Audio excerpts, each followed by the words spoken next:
হচ্ছে আমাদের কোম্পানিগঞ্জের একটা ম্যাসিভ সমস্যা হচ্ছে স্বাস্থ্য সমস্যা। সো সেই সমস্যা হচ্ছে কোম্পানিগঞ্জের সবাই, ঠিক আছে, যে সমস্যাটা সবাই ভুগতেছে এতদিন যাবৎ। আমার কবিরের প্রতি আশা থাকবে যে তার পরিবার এবং তার আত্মীয় স্বজনরাও এই উপজেলা স্বাস্থ্য কমপ্লেক্সে যায় সেবা নেওয়ার জন্য।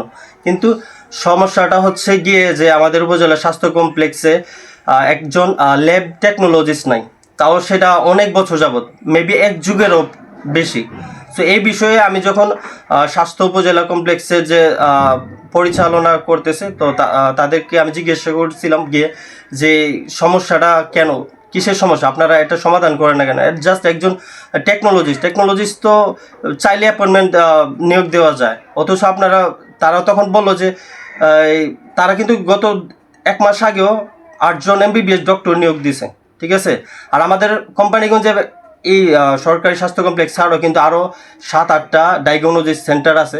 তো তারা মানে ইচ্ছে মতো একজন ল্যাব টেকনোলজিস্ট নিয়োগ দিতেছে, ইচ্ছে মতো বাতিল করতেছে, তারা অ্যাভেলেবেল পাইতেছে। কিন্তু স্বাস্থ্য আপনার উপজেলা স্বাস্থ্য কমপ্লেক্স থেকে যে আনসারটা দিছে আমাকে খুবই হাস্যকর।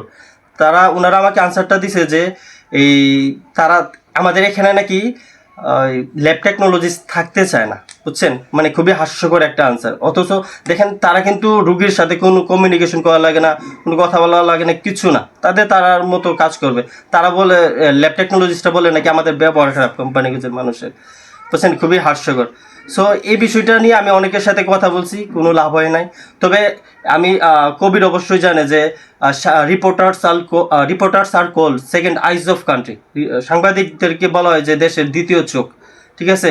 তো সেই ক্ষেত্রে আমি কবিরকে আমি জোরদার দাবি করবো না, শুধু রিকোয়েস্ট থাকবে যে তার অভিজ্ঞতা, সাংবাদিকের যে সম্মান, সেইটা কাজে লাগিয়ে তার এখন চলাফেরা অনেক মানুষের সাথে অনেক হাই লেভেলে।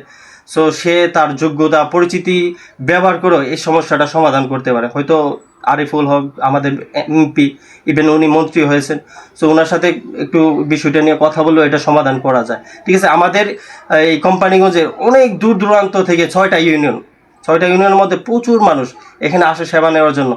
অনেকের সবার আর্থিক অবস্থা ভালো না, সো আসে জাস্ট পরীক্ষা না করাইতে পারে আবার ফেরত যেতে হয়, ঠিক আছে, এত ক্ষত দরিদ্র মানুষ। সো এই বিষয়টা নিয়ে কবিরের সাথে আমি জাস্ট এটাই জানতে চাই যে অনেকের অভিযোগ, ঠিক আছে, কোম্পানিগঞ্জের অনেকের না, যারা ভুক্তভোগী সবাই বলে যে আমাদের কোম্পানিগঞ্জের সাংবাদিকরা এই নিয়ে কোনো কথা বলে না কেন। সো এই বিষয়ে যদি তুমি জাস্ট কয়েক কথা বলবা, আর যদি একটু আশ্বাস দিতে পারো, এটা তো তোমারও এলাকা, তুমি এখানকার নাগরিক, তোমারও একটা দায়িত্ব।